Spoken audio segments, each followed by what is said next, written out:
If you don't stay down and you never quit, come on over here and sit on the far end of the bench.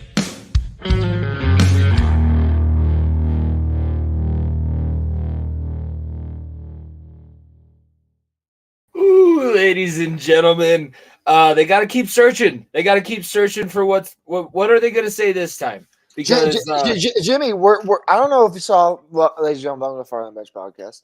Yes, the Denver Nuggets won today, 1-0. But Jimmy, I have this feeling, the Lakers really figured us out today. I think we're down like 3-0 in moral victories. Like I think Monday is like a must-win moral victory game for us because we will be eliminated in moral victories on Monday's matchup if we don't win today. Or win on Monday. Today, man, we only won by 12 points today. I mean, it was a 11 points. My bad. Moral victory. Look, kudos to Los Angeles Lakers, everybody. They have figured the Denver Nuggets out. 3-0, baby. Come on. You're only down. It may look like you're down 1-0, but really, like I said, you're up 3-0. So look at that. Look at the positive, Lakers fans. Look at the positives. Things are going great for you guys, right? 3-0. You guys got this. I hope so. Here's a little bit of a background. You don't know this, but when I created the link, I may have dropped a link in a few chats that we're in, and a couple of those chats do have Lakers fans. I did mention to Terrell that we're doing a live post game. I want him on here so that he can talk about these moral victories because obviously that's all the Lakers have over us. But you see it on the screen. Nuggets win game 1. Nico was live in attendance, so he got to experience. I figured that's probably as typical as you thought the game was going to be, right? Where the Lakers, for the first part of the game, come out, they sprint. If the Lakers get up by enough, that's normally their game plan. That's normally their MO. They're going to be able to take advantage from there, but they weren't able to do that. Kind of flipped in the third quarter. But you were obviously there in the building.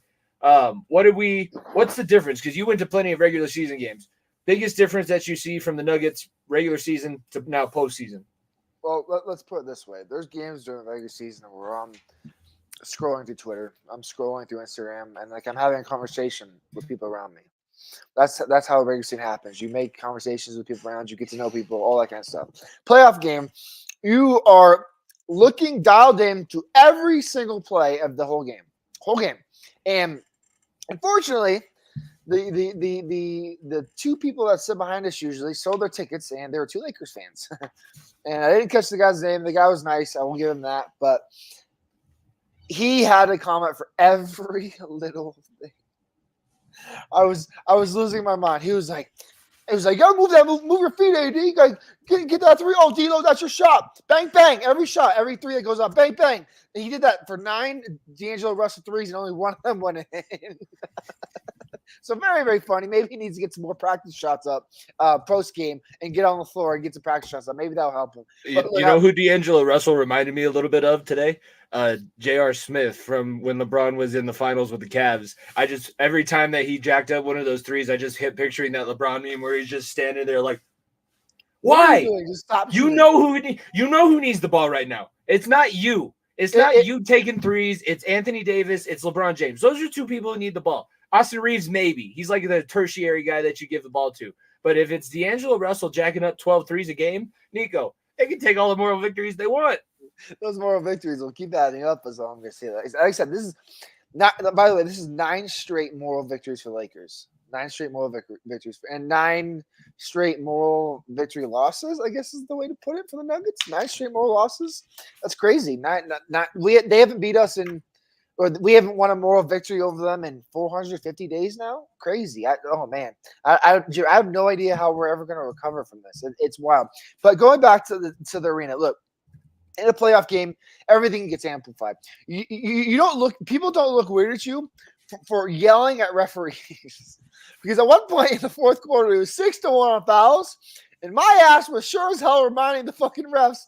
I'm sure they probably couldn't hear me, but I hope some of the Nuggets bench could hear me and told Mike Malone this, because the fact we were down 6-1 in free throws in the fourth quarter and we still lead, I was like, all right, well, we all know they're going to shoot free throws and try to get this to a close game.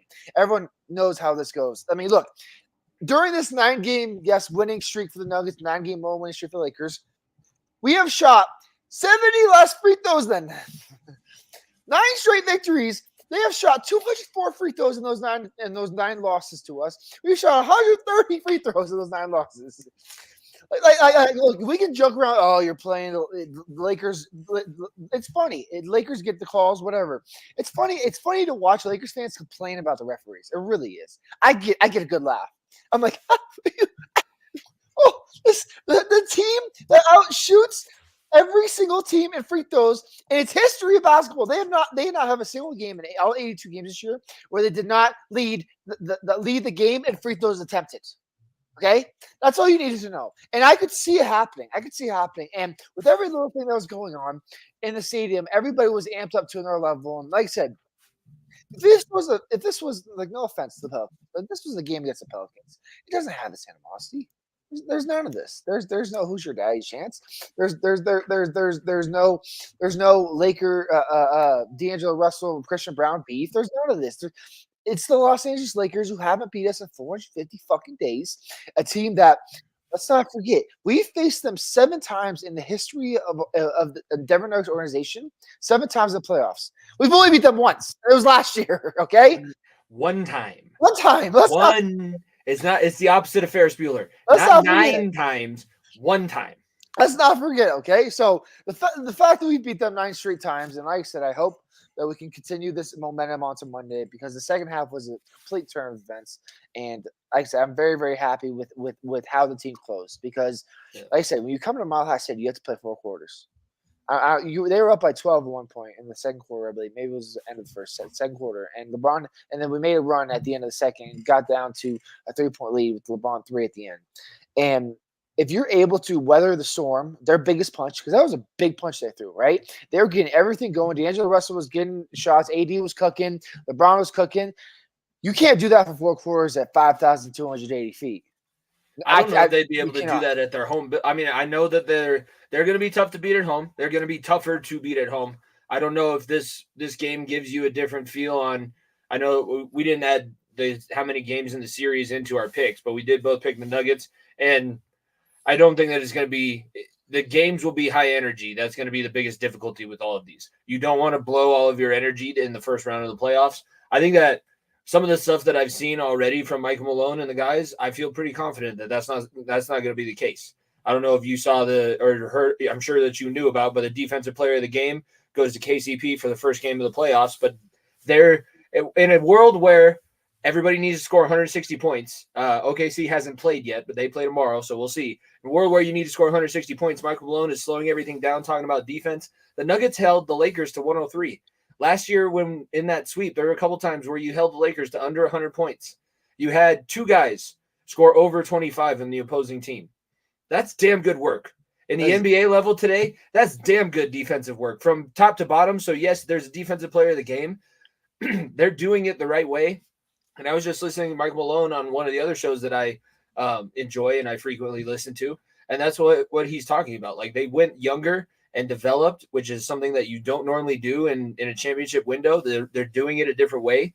But it was the right thing to do, because now you have Christian Brown doing what he's doing in these playoffs. Michael Porter Jr. is able to weather all of those different storms. And we can talk about that a little bit, because we were tweeted directly this morning how we think that's going to affect things moving forward with Michael Porter Jr. and his drama that's happening off the court, not his personal drama, but his family drama.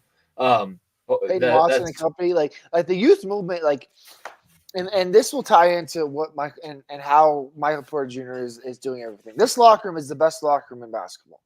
It's not even close. There is not another group of 15 players on this planet that enjoy playing the game of basketball more together than this entire Nuggets team. This entire team, from Nikola Jokic all the way down to DeAndre Jordan on the bench. This whole team buys into their role, and they realize, you know what? If we work together as a unit, there's not a team that can slow us down. Plain and simple, because they know their identity, they know how they need to win basketball games, and they know to rely on one of each other, right? Jokic isn't expected to drop 40 points a game and win a ball game for you. Plain and simple. You're expected, if you're a role player, if you're Michael Porter Jr., if you're Aaron Gordon, if you're Peyton Watson coming off the bench, if you're some of these role players, you're expected to do your job. So I hate mentioning this franchise, but it's very, very easy to correlate. How did the Patriots become so great, right? Everyone did their job. Everyone did their job and said nothing, and there's no drama. That's exactly how this team is. That's how the Spurs did it for so many years.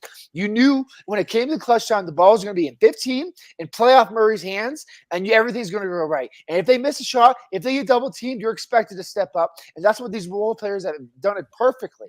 And that's a kudos to Michael Malone and what he does. Because, like I said, we were down by 12 in the first round. Teams could get shook by that, right? Oh, if OKC goes down 12 in the first half tomorrow, I think that's probably at home in the first round of the playoffs. I feel like they lose that game. I feel like that's a game that they concede and go, okay, game one, a little bit too big of a moment for us. We didn't play our best at the beginning of the game. It got away from us. Wipe it off. Let's go to game two. That could have very well been the mindset of the Denver Nuggets tonight. And they're a championship team who played a lot of basketball last year. Like, that's another thing that factors into this whole situation is the run that they went on last season, the wear and tear on their bodies. Is it at some point going to be a strategic decision? That's what the NBA is built off of. That's why we have the load management conversation all the time. So it'll be an interesting thing to see how that happens moving forward. But that's just something that is typical. And I think that's honestly probably why we might have went with a 10-man rotation today. Because if you saw off the bench today, we had Justin Holiday, DeAndre Jordan, Peyton Watson, Christian Brown, and Reggie Jackson, all 5 guys off the bench. In playoffs is usually cut to 8 guys. This first round, you may see that more from Michael Malone, where he puts guys in the game off the bench. Maybe it's Zeke one game. Maybe it's JL Pickett or Julian Strother if you need points on the bench. He's able because he has that trust, right? But if you looked at this game, you watch this game, you'd be like, which team just played a full round of the playoffs, and which team didn't? Which team load manages every single game? Which team has 3 guys that played all 82 games? Because I remember a meaningless game that we went to, and Jokic and Murray both played and played pretty damn well in that game. Pretty damn well. Like Anthony Davis has got to be the softest human I've ever seen in my life. The man falls and he has to be picked up, and he has to be picked up. He's sitting there for 5 minutes. Yeah. LeBron, every small little contact, he's a ball. Nico, I thought we were about to see his. I thought we were seeing his career ending. I thought he broke his elbow when he fell in the fourth quarter because the way he landed. I couldn't see from our angle how he injured himself because it just looked like he just flopped. He was going under the basket. His left foot stepped on Gordon's foot as he was going, so he rolled his ankle, and then as he landed, he couldn't catch himself. So he landed like all his weight on his elbow, which I think it's kudos to him because they were saying he's like there's 6 players in the NBA that have played 21 plus seasons, and he's one of them. Yeah, so he was able to do that. His body's still in condition. Landing on the floor like that sucks. And having to shoot with your arms after that suck. I can't imagine. Like, yes, basketball is not as physical as some of these other sports, but that's got to suck. So I thought that he broke his elbow. I'm glad that it wasn't the case because I didn't want to have to hear about because that's all ESPN would be talking about. That's all ESPN is still talking about is how the moral victory happened. No, I know, but if he breaks his elbow, then it's a mulligan. The Nuggets are obviously going to win because LeBron's not there. It doesn't count. Still doesn't matter. It's crazy because, look, LeBron is an all-world type player. Everyone knows my opinions on LeBron as a non-Laker because I obviously fucking hate the Lakers with every ounce of my body. But I was a LeBron fan when he was in Cleveland and a LeBron fan when he was in Miami. And LeBron, the fact that he's doing this and still having to lead a team to a championship and having and making a whole team around him depend on him is crazy because at some point, like I said, follow time creeps up. If LeBron at 39, I think he might be 39 years old, maybe close to 40. He is damn good. He is damn good at that age, but he cannot lead a team by himself to the championship anymore. We are way past that. Anthony Davis fell asleep in the second half. Anthony Davis had a hell of a first half, had 22 points in the half, or 18 to 22 points. I think it was 18. And he just fell asleep in the fourth quarter. Plain and simple. Missing layups. He had that 1-and-1, but that was about it. And you look at the production, right? There's only one person off the Lakers bench that had any points. One person. And it was Taurean fucking Prince. By the way, this Lakers team that is so much, I was told, maybe Kendrick Perkins and company, I was told this team is so much deeper. This team is so much stronger. This team has so much more talent. And they still rely on 2 guys to win a game for them because no one else can step up. It is, like I said, look, It takes all 15 to win a championship. Plain and simple. It takes all 15 to win a championship. The Lakers have two guys that they can depend on.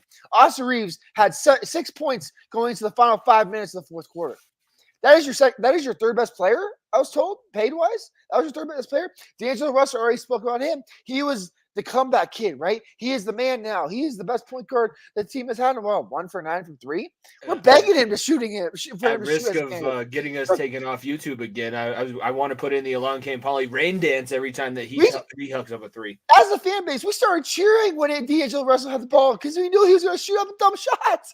We're like, yes, shoot the ball, D'Lo. Come on. D'Angelo. Keep shooting, man. Keep shooting this team to the fucking ground. Keep going. That was the thought.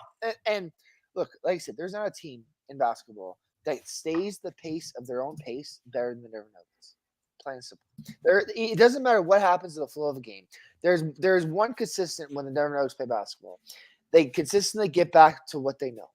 Because look, Jokic did not have in that stretch. I believe it was from the start of the fourth quarter up until the 7-minute mark, which is 5 minutes, and Jokic came off the floor. Right? We talk about the non-Jokic minutes all the time. Nuggets were +5 in the non-Jokic minutes going into the fourth quarter. A +5. He stepped off the floor up by 11. He stepped back on the floor up by 16. That is massive. I cannot say that enough. That is massive. That is a recipe for disaster for anybody. Because when Jokic is on the floor, he changes everything. I forgot where I heard this from. I think it might have been Jamal Crawford said this best. Jokic isn't playing against Anthony Davis. He's not playing against LeBron James. He's playing against Darvin Ham and their coaching staff. Because he is begging the other coaching staff to figure out a way to stop him so he can counter it. Plain and simple. That is the greatness of what Jokic is right now. Because he is begging other coaching staffs to figure out new ways to stop him so that he can find a new way to beat them. Plain and simple. There is not, look, I cannot emphasize enough how incredibly crazy that is. That look, this doesn't happen in the game of basketball. It is, I beat my man one-on-one. Football it's how it goes, right? You plan a offense strategy to be a defense. You plan a defense strategy to beat the offense so that the other coaching staff has to make adjustments. Jokic is saying, I'm better than all of you fuckers. I am better than every single one of you fuckers. You better start figuring out new ways to stop me because you still can't stop me. Plain and simple. That is what he's saying. And that is greatness on a different level we've ever seen. I love when he shoots threes because it gives me the ability. I'm sitting there watching the game with my dad. Big honey. And he banks that shit in too from 33. Of course he does. I was told those are lucky shots. I was told he can't hit those though. And that's what Kendrick Perkins and Stephen A. Smith and all those people were saying, right? Kendrick Perkins is just mad because he hasn't seen in 10 years because of his beer belly. These are all lucky shots. I was told, right? At some point after fucking 9 straight wins, it doesn't become a lucky shot, and it's just who they are. At what point do we exist when Michael Malone looks at the bench and says, "Throw in the 7-foot Serbian. Stop the bleeding. Throw in the 7-foot Serb." When Jokic enters the game, the clown music comes in, and I like to say, bring in the Benny clown. Hill music. I don't think it's that, but it's some version of the clown music, and I like to say, bring in the clown, because those are DC fans like myself know obviously the Joker movie, and that's the saying, bring in the clown, and when they bring in the clown, the whole stadium just goes dead silent. Not dead silent as in like actual voices, but like this shit's over. It's just over. I knew it. Look, if the Denver Nuggets have a double-digit lead, going in before Jokic steps back on the floor in the fourth quarter, it's over. It's over. It's over. Dead serious. If there's a double-digit lead going in to the final, I think 7-8 minutes is when he usually checks back in the game. It's over. Plain and simple. When Jokic starts on the game, because how smart he is to control the game with the ball or slowing the ball down and making the right pass, making the right shot, where each possession is not a bad shot. Right? There's a couple possessions where I'm like, Reggie Jackson, fucking give the ball a 15 for the love of God. But 95% of the possessions that Jokic is on the floor, a good shot is had. It could be an open 3, it could be a layup, it could be a jumper. 95% of shots are good shots. And when you have good shots that you're taking, you are going to win ball games, especially when you have double-digit leads late in the fourth quarter. That's just how things work. Before we move on, not moving on, but before I bring up anything else, big shout out Darren. He was one of our surprise guests last week on our show. We're going live with all of our shows throughout the playoffs. I have it scrolling underneath too. We're doing live post-game reactions, just like the one that you're watching here at FEOTB Pod at Variety Sports _ check out the merch store, by the way. We did put out new playoff merch. I'm going to be rocking that here shortly. I'm going to Bonfire /variety-sports-network.com, and I'm picking up my new stuff. Big shout out to Darren and Fatboy Fadeaway and the Variety Sports Network as always. All right. Last thing I want to mention, and then I guess if you have anything else you want to touch on with the game, we can. But seemed like Murray started to get a little bit frustrated. I know that, honestly, I was listening to radio broadcasts for part of the game, and I think they brought up a good point. Yes, the fouls were way lopsided, but the lopsidedness was like 14-6 at the beginning of the fourth quarter, which is a win. Because if you're only down 14-6 in free throws when you're playing the Los Angeles Lakers, that's honestly really that's basically like if you adjust for inflation, that's good. You're pretty much even then. But Murray did start to get a little bit frustrated, and it seemed like I wasn't sure. I had to go into the store. Did he pick up a technical? Because they were saying that he did not pick up a technical. As far, I mean, I didn't see them. It was. They were saying that he was arguing, and they were concerned that he may pick up a technical. Do you think that if the refereeing continues to be what we saw tonight, is Jamal Murray likely to lose his cool, or is that maybe just a little bit of the first game? Look, I have a different perspective at the game. It did not seem that way at all. And from my perspective, I did not see him get frustrated at all. I saw him methodically figuring out his game. He was getting frustrated with some of his missed shots and how he was moving the ball. But look, where my family seats are, they're on the Nuggets bench side, and I can see the huddle when they go into timeouts. I can see into it. I obviously can't hear him, but I can see into it. And seeing his mannerisms and see how he moved, like that literally shocked me hearing that. I'll be honest with you, because that I did not see that at all. Yes, was he frustrated with how things were going? But what I saw in the fourth quarter and the second half, I saw the playoff Murray, the guy that cannot be touched in basketball. Plain and simple. There's not a soul on earth that Jamal Murray doesn't think he can beat one-on-one when he's at his best in the playoffs. Plain and simple. There's only one person in the playoffs or in basketball right now in today's game that I would want more than Jamal Murray on the floor for my team. That motherfucker's Nikola Jokic. Okay, it's literally it's 1 and 2. I would have him. Look. Yes, is he better than LeBron? Probably not. Is he better than Luka? No, he's not. There's not a better clutch performer right now and a better number 2 in basketball than Jamal Murray. And he takes that perfectly because he knows that, you know what? Jokic will find me. He has like Jamal, he may get frustrated with the shots or whatever, but you know what? As the flow of the game, Jokic will find him. Jokic will find guys like KCP who had 0 points in their first half, went off for 4 threes at the beginning of the third. He will find you. Because that's just the nature of him. Because when the times get tough, he does not need the ball in his hands. He doesn't have to. He doesn't need the ball going to the bucket from his hands. He can get the guys open and get guys involved. And like I said, that's a surprise to me hearing that. I'll be frankly honest with you, because what I saw from Jamal, I saw another Jamal Murray playoff game. Yes, he only had 22, but I saw 10 assists from Jamal Murray. Jamal Murray, for those that don't, Jamal Murray does not average more than 10 assists a game. He averages around the 6 to 5 range. He is a great ball distributor, but it's usually Jokic getting the assists. The fact he had 22 and 10 tonight, that is a Jamal Murray performance that I love even more. Because it showed me that he was willing to get the guys in the right spot with Jokic doing the right thing. As a guy who's been in the broadcasting situation before, sometimes it looks different body language wise from where you are and how it is. And sometimes the camera angle does give you a different feel than if you're at the game. So not saying one way is correct or not. I'm sure that there was frustration because a lot of those fouls were ticky-tack. I mean, and it's a playoff game, so emotions are going to be high. And I know we haven't touched on the Michael Porter Jr. situation because look, his brother getting banned from the league, it's crazy. It's absolutely crazy. And it's even crazier because the way he was betting was in our state. He had somebody betting for him in our state through a betting account and giving him money. Crazy. Then obviously his younger brother, killed someone in a DUI on the University of Denver campus, less than 5 miles north of us. Like it's crazy that this has all happened to Michael Porter Jr. But you look at what MPJ did tonight. 19 points for him tonight. He was perfect. He missed some shots. Yes, he missed some shots. But like I said earlier, there's not some pretty big shots too. He had some very big shots. There's not a better person. There's not a better locker room to be in because there's no egos. Every single person rally around him because he knows, you know what? You had nothing to do with what your brothers have done. You are a damn good player. You wear your heart on your sleeve and you play hard and you are the perfect person for this team. And yes, when he gets off the floor, all those things will come up. But at the same time, when he's on the floor, he has 14 guys and a whole coaching staff that believes in him and believes in him.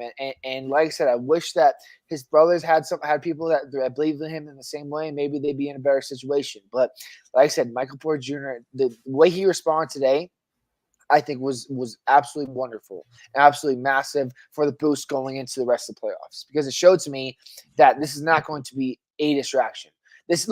Let's not forget when Andy Reid was in the Super Bowl, I believe it was against Tampa Bay. His brother got DUI or was arrested or something. It was the year before when they beat San Francisco. Either way, it was that whole distraction going on, and I remember that being a massive story. It's two of his brothers in a week's time had their lives flipped upside down. Two of his closest people in his life flipped upside down. Then he comes out and he has the whole entire city behind his back. He has the whole entire organization behind him. And he goes out and performs like that. That's why I never had a doubt about what he was going to do. I never had a doubt because, like I said, there's not a better locker room to walk into when you have these outside problems that has your back like the Nuggets do, like Nikola Jokic, like Aaron Gordon, like Jamal Murray have. Because, like I said, people want to play for the Nuggets. People do not willingly leave. Let's not forget. Brucey B's pissed. Brucey B is watching right now, and he's like, "God damn it! I could have. The Supermax is the max is nice, but I didn't need it." People do not willingly leave. They leave because they have to, unfortunately. That's the unfortunate part about it. And like I said, there's not a better locker room and the people around him to rally around him. And like I said, I'm very, very happy, very, very proud of what MPJ did tonight, and hopefully he continues doing forward with everything going around him. It's probably something that we'll be discussing a little bit more on our show when we have our actual sit down and like weekly normal show. So be sure to check that out. It'll be a little bit earlier this week because I am doing the live VSN draft show on Thursday. So probably looking at live show Wednesday. We'll touch more on that and probably some more of the storylines that we're seeing. Some other recap of the playoffs. Before we get into that, just a reminder of everybody where we have with our picks. So Eastern Conference, I had Miami, New York, Milwaukee, Cleveland. Nico had Boston, Philly, Milwaukee, and Cleveland. So we were split on two of those series. As of now, New York, I believe, did win tonight. New York won and took a game lead over Philly. And Cleveland won as well on the East. We can start there. Cleveland, the Orlando game was some of the worst basketball I've ever seen in my life. I'll be honest with you. That set the game back 30 years. I feel like I was watching 1960s basketball. It was some of the worst offense I've ever seen. I'm dead serious. And Cleveland is just a far better team than me, in my opinion, than Orlando. But that was not a pretty game by any means. Yeah. For New York and Philly, good on them. Like we said, do you still have faith in them, or them losing this game? Does it matter until they lose a game in Philly, which they're likely to do? Look, the biggest story out of this and why I'm worried if I'm a Philadelphia 76ers fan was Joel Embiid going down in the second quarter. He got injured. He came back to the game, obviously, but you could tell something was up. It was almost like he was forced out there and forced to play in. And this Sixers team is not being the Knicks without Embiid. Tobias Harris being your number 1/number 2 guy is because if Max is your number 1 on a playoff team, you're not winning a playoff series. I'm sorry, you're not. Especially with a Knicks team that is as well coached as the Knicks are with Tom Thibodeau, who's a great defensive-minded head coach who can single coverage other guys out there, especially without Embiid out there. And then you have a team that is built off of defense and team basketball. Jalen Brunson, Dante DiVincenzo, Josh Hart, and OG Anunoby, who I think might be out, so I'm not sure if he's playing, but they are very, very defensive-minded wings. And then you throw in Isaiah Hartenstein in the middle. This team is very, very good.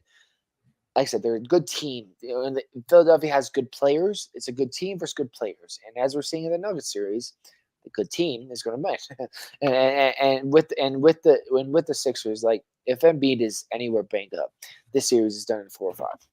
Yeah, that's dead serious because the heart got taken out of that team once Embiid went down and back to the locker room. They had a lead in that game, I believe, in the first quarter, going in the second quarter, up by I think 8 or so. And then everything just fell apart once Embiid got injured. He came back in the game, yes, but they were playing catch up, and it's just not going to work against a Thibodeau coach team. So yeah. They got outscored 33-12 in the second quarter. They were winning 34-25 at the end of the first, and then by the end of the second quarter, they had only mustered up 12 more points. It turned into a Knicks Avalanche. A Knicks Avalanche is all I'm going to say. So, if you're a Philadelphia fan, you're looking at how do we get rid of Tobias Harris and how do we build around Embiid again, because it's going to be another early round exit. Real quickly, the Cavs game ended 97-83 over the Magic. The Knicks beat the 76ers 111-104. That brings us over to the Western Conference side. So we already mentioned we both have the Nuggets, we both have the Thunder, we both have Minnesota, and I have the Clippers, you have the Mavericks. That game obviously takes place tomorrow, so we don't have that score.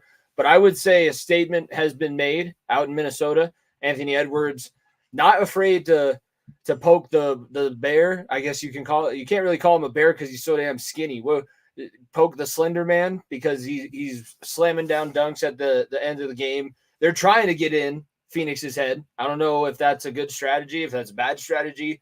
What did Minnesota do? Is this a sign of things to come? Or did Phoenix kind of just let this one? Did they have the mindset? Okay, game 1 didn't go our way. Whatever, we're ready for we're getting ready for game 2 already.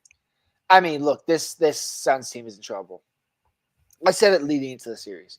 They are dependent on 3 guys, plain and simple. And be honest with ourselves, KD is the best player in this series. There's zero doubt about it.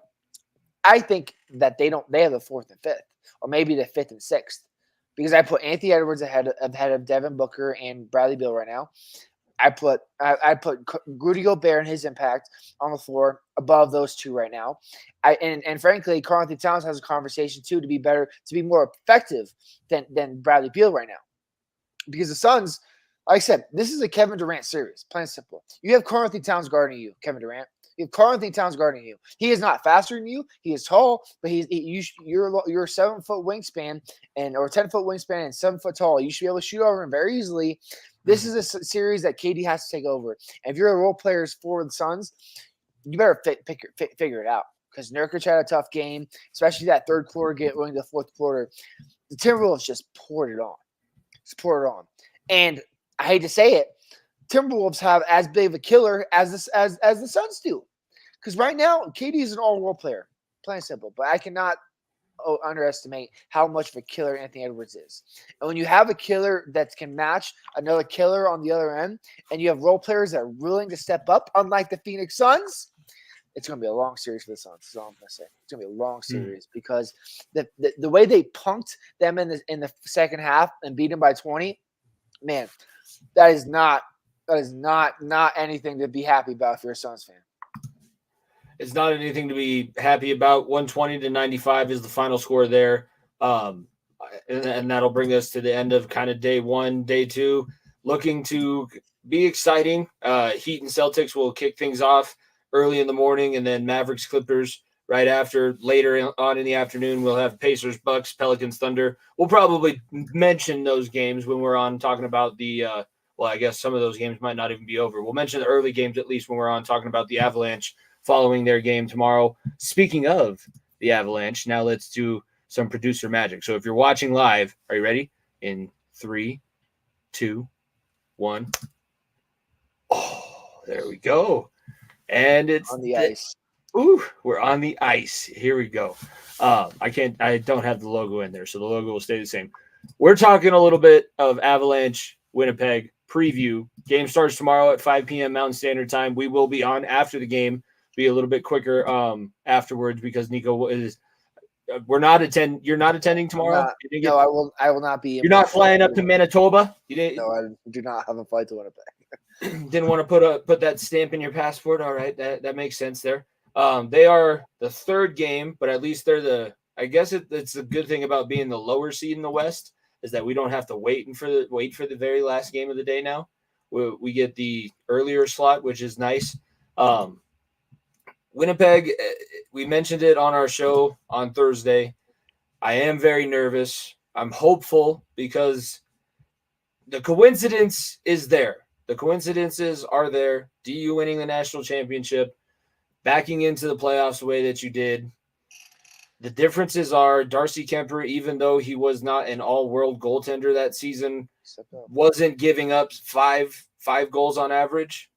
And he wasn't – the one thing I will say about Darcy Kemper, which is also the thing that kind of frustrated you about Darcy Kemper, is that when he gives up bad goals or when he gets shelled a little bit or he gets beaten a couple times, he didn't break his stick.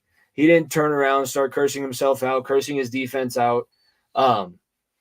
It's a little bit disappointing because if we go back to this show a month ago after the trade deadline, Middlestat looks amazing, like he's going to make up for the loss that Kadri was over 2 seasons ago. Sean Walker looks like he's going to be Cale Makar number 3 behind Cale Makar, Taves, and now him. It did not give you much hope the way that season ended, and now unless we see something that's monstrous tomorrow, it's going to be a hell of a dogfight. I think the series is going to be a hell of a dogfight anyways because of who's between the pipes for Winnipeg. Hellebuck's been the X factor that we've talked about. He's the X factor when you play it in the goddamn video game. I hate playing the Jets in the playoffs in the video game because he's got that stupid in the zone one. So he makes 5 saves in the beginning of the game, then he's unbeatable for the rest of it. You're like, God, this is not fair. But he's that in real life. That's how good Connor Hellebuck is. And look, this series going into tomorrow, man, I'm very interested to see how it goes. And especially the first game. Because I have no idea what I'm going to see. I have no idea how this is going to go. Seriously, because look, Druin's not playing the first round. He's already ruled out. So you're gonna lose.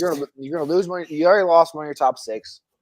Luckily, you have Val back this year, so that helps a little bit. But this is a different team. And Winnipeg obviously shelled you less than a week ago. They shelled you. Dominated the series. We scored 4 goals against them all goddamn season. And so that's going to be a problem. And like I said, I'm very, very intrigued to see how the team responds. I really am, because last year when they responded, they did not respond very well. Obviously, we had the first round exit, but I'm very interested to see how things change and what we see from McKinnon and company, because I think McKinnon was very, very upset with how last year happened. I think Cale was too, and going into this year, I think there's a little bit of different change of personality, because similar to how the Nuggets do things, there's a switch that gets flipped when the lights come on. There's a switch that gets flipped for the Nuggets, and right now we're looking for that switch as an Avalanche fan. We're looking for it. We thought we would have had it last week of the year with the division and still available, still had a chance of winning the division, but it didn't happen. It did not happen. So here's the hoping that the switch can flip and that we get offensive firepower, because like I said, you have to hope you can get goals on a hell of a goalie, and you have to hope that your defense can bail out Georgiev in tough moments. And like I said, we've not seen that from past week. Yeah, I think that we can maybe it's the social studies nerd in me. I'm thinking about all this is the greatest hold the line sequence. Either this is the greatest hold the line sequence that we're seeing from Jared Bednar and the Colorado Avalanche, where they're not flipping the switch until the very last possible second. We're literally sitting there with artillery shells blasting all around us, and Bednar's just sitting there with his nice, beautiful head of hair and his amazing suits. He's like, hold, not yet. Now we go. It's time to go. There is no more waiting around. You need one in Winnipeg. So it is not tomorrow. It does not have to be tomorrow. It would be nice to see them play really well tomorrow. It would be nice to see a really good effort tomorrow. A full 60-minute effort. Because after the 7-0 blowout, you had Vegas 3-0 in the third period, and you blew it in the last 20 minutes. So no more meltdowns in the third period. Give me a full 60-minute game. I'll be fine with whatever outcome that happens, but I need one out of Winnipeg. Yeah, look, we haven't been an opposing team in a playoff series in, I think, since COVID. Either team. It was the bubble. Yes. No. Was it? Yeah. No. It was the bubble, because the season after the 2 seasons after the bubble. Either way, it's been very very rare. Season after the bubble when we lost to Vegas because Vegas. That's no, right. damn it, we were the home team that series. Yeah, like I said, it's been a very long time. The Nuggets or the Nuggets and the Avalanche have not hosted a playoff series. And look, and when you're the road team on, and like I said, you're the underdog. Like it or not, you're the underdog, and maybe like I said on this week's past week's show, maybe it's better that we're the underdogs. And look, the mentality going into this game, going into this series as an away team is you have to steal one. That's how you do it. And as the road team, you want, like I said, it's important to get one, so that way on home ice you're game 3 is a must win, right?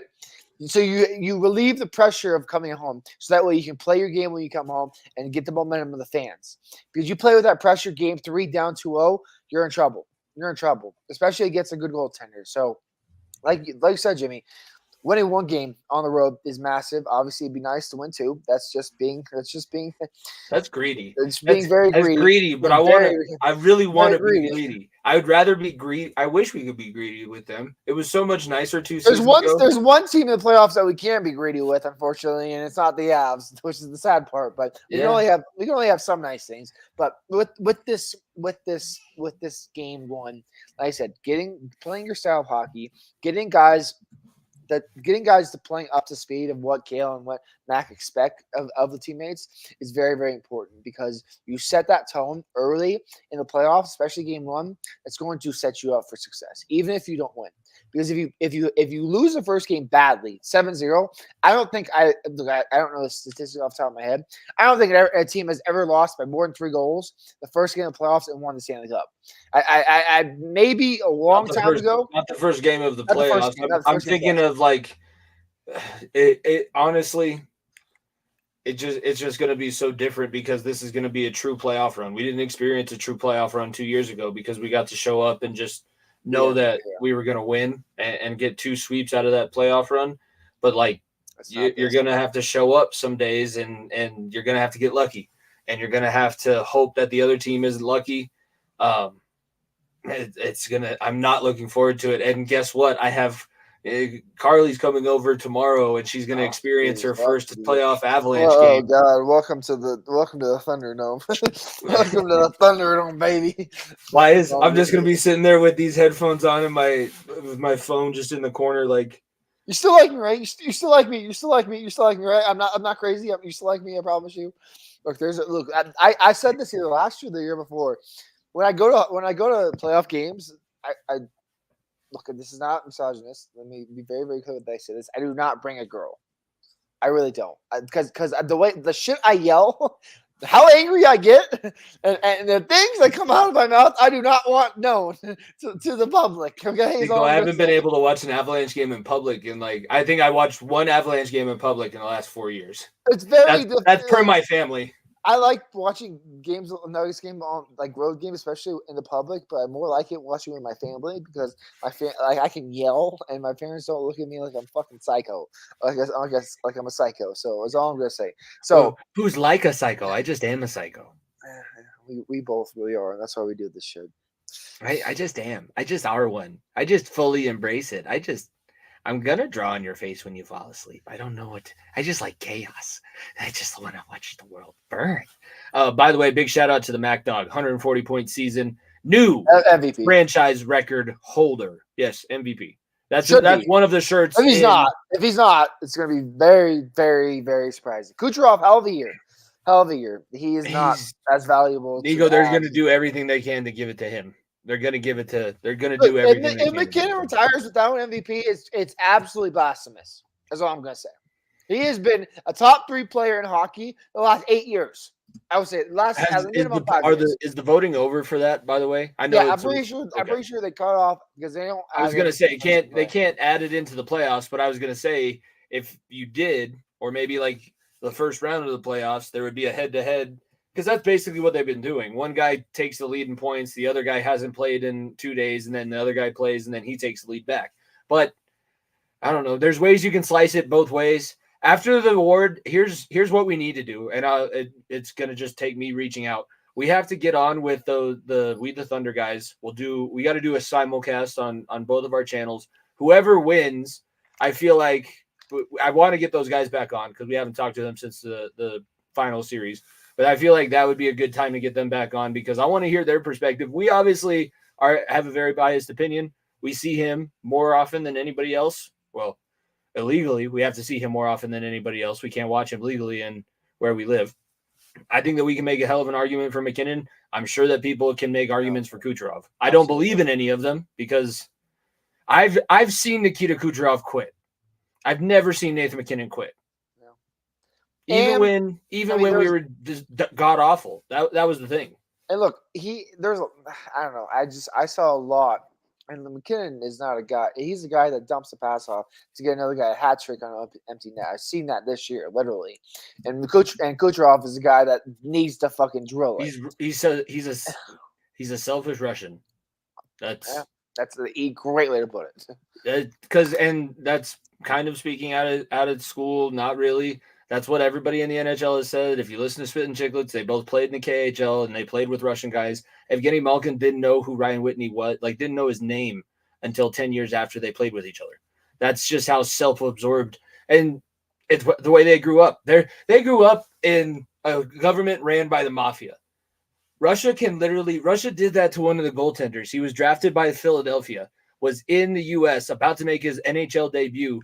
Russia sent military officials they sent him over, kidnapped him, brought him back. He served his conscription service, and now he's over here. He's ready to play for the U.S. That's what these guys grow up in. So yes, they're selfish, but Nikita Kucherov embodies that selfishness in Russian hockey. And they're more mentally strong, and obviously they're much tougher because of everything they go through and all the toughness they go through. They're back in their home country, and like I said, look, we're not doubting Kucherov's ability on the ice. He is one of the best players in the world. There's zero doubt in this. This is the old Embiid versus Jokic thing, right?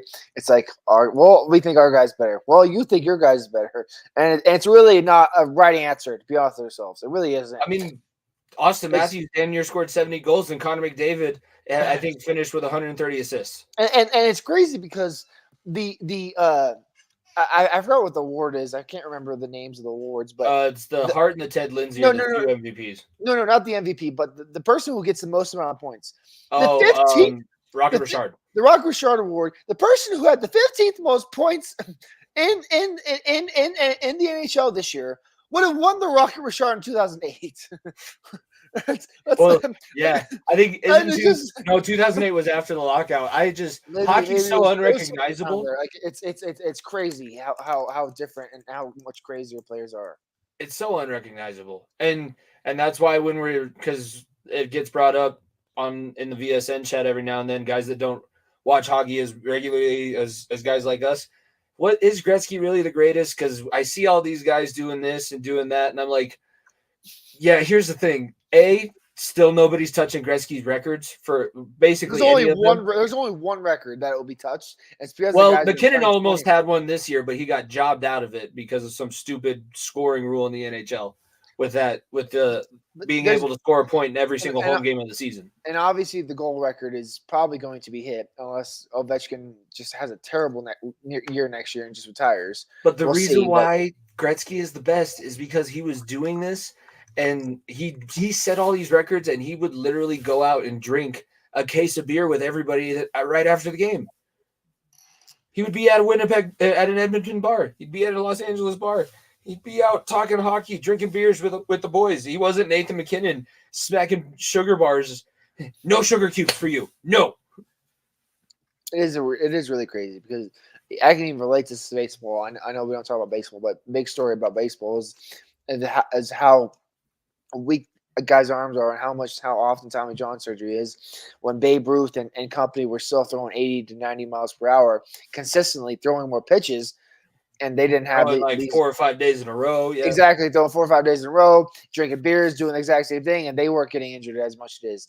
The level of play in today's game, especially hockey, is so far away, evened out, and I'll say even basketball away. Like there were dominant teams, right? The Celtics, Lakers, the Canadians, the Maple Leafs, when they were in their primes, they were dominant teams. But today's age of hockey, I legit can make a case for 5 different teams to win the Stanley Cup this year. 5 different teams. In basketball, there's probably 3 or 4, not as many. But I can seriously go down a list and say, you know what, that team could go around. You know what, that team could go around. You know, that team probably will fall apart at this point. You can make a case for a lot of teams in the NHL. It is as wide open as we've ever seen it, and that's kudos to how great the level of play has become in the NHL. Yeah, and I think it'll be interesting if things go the way that they did tonight. I'm just going to mention the scores that happened. We're not going to break down the games because Nico was at the Nuggets game, and I didn't watch these in depth, so I'm not going to speak on something I don't know. Carolina takes a 1-0 series lead over New York, 3-1. Bruins beat the Maple Leafs 5-1. So Boston and Carolina both have 1-0 leads. I saw some of those highlights. Toronto. Yeah, I saw some of those highlights of the Toronto game, and Patty Maroon was throwing guys into the bench. He's a menace. He's a menace, and you traded Revo. You're like, oh no, I don't need any pushback, guys. Austin Matthews will take care of it. Austin Matthews is still crying that somebody else scored a goal instead of him getting 70. Selfish. Toronto. When I think of Toronto, I think selfish. What could have been Austin Matthews? You could have went to Arizona and literally kept the. Could have saved the team, man. Could have saved the team. You could have left that shitty. Not shitty. Toronto's kind of a nice city. You could have left. You could have left Canada and came back to your home state, and you could have kept the team in your home state, is all I'm going to say. And instead you get ridiculed for doing nothing for a team where you're literally doing everything for and losing the playoffs every single year because no one else decides to help you every single year. You're the only one doing anything.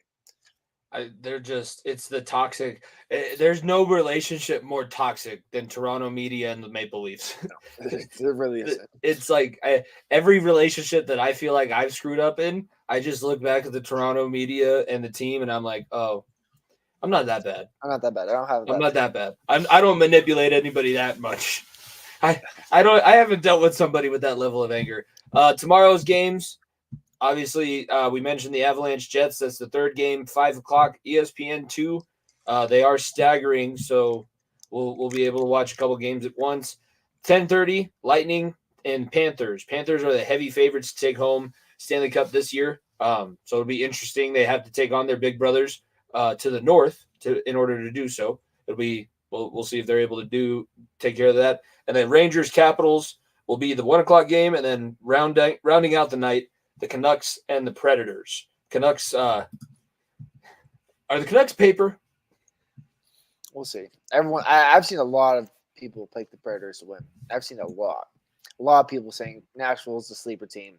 I really don't see it because I think Vancouver is a better overall team all around. But I guess we'll see. I just don't. I don't know. Obviously I don't watch a ton of hockey as much as do basketball, but the firepower I feel like Vancouver should be able to beat Nashville. I haven't watched a ton of Vancouver just because I don't see the Canucks all that often, but it'll be interesting. I'll be paying more attention. I'll be able to talk about these games, especially the ones that take place on the days that we're doing the post-game shows. But I watched the Nuggets game, so I was informed. I could give my opinion, and yes, I'm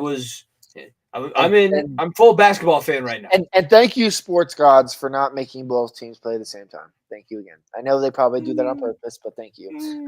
It would be nice to just knock out one show for both teams. Yeah, that's also true. I'm thinking about it today. We're going to be recording today, tomorrow, Monday, Tuesday, Wednesday, Thursday.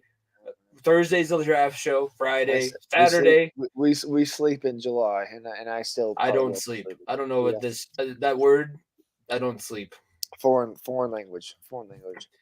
That's going to do it for this bonus playoff coverage. Be sure to check us out tomorrow night after the Avalanche and Jets game 1. Nuggets get the big win, 114-103 in game 1 over the Los Angeles Lakers. For myself, Jimmy Pilato. The race to 32, baby. The race to 32. 216. Race to 32. It's 216 wins, obviously.